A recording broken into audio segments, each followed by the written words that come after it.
Medus suflē pamatā ir putots medus, krēmots un putots. Lai tā struktūra būtu gaisīgāka, varbūt pat mazāk salda. Medus suflē ir principā nejaušības rezultāts. Es gribēju uztaisīt krēmmedu un uztaisīju viņu nepareizi.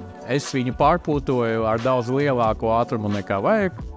Un, kad es pagaršoju to gala produktu, man ļoti patika, ka viņš ir gaisīgāks par krēmmedu. Tāpēc es sāku attīstīt šo virzienu un mēģināju saglabāt to gaisīgumu, tā lai nodot to arī saviem klientiem.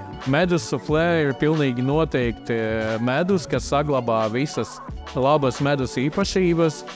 Vienkārši viņa struktūra, tie kristāli, kas veidojās, kad viņš sastingst, ir sasmalcināti.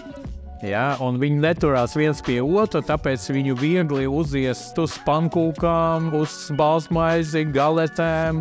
Medus suflē var izmantot, cik ļauj paša fantāzija. Viņu var izmantot kā tēju, piemēram, kā to citronu ingvertēju, vai upeņu ingvertēju, vai dzērbeni. Lielisks tējs sanāk.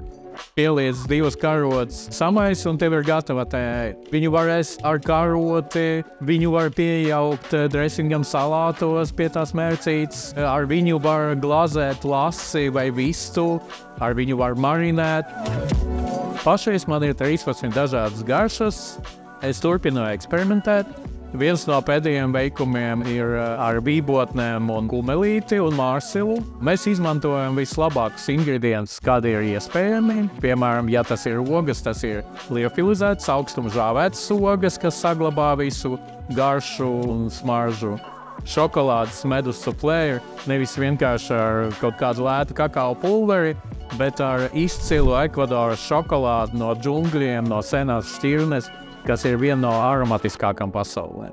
Tās lietas, ko mēs varam dabūt Latvijā, es pērku Latvijā, vai paši vācam, ka to pašu vīgriezi vai mārsilu pats žāvēju un sasmalcinu.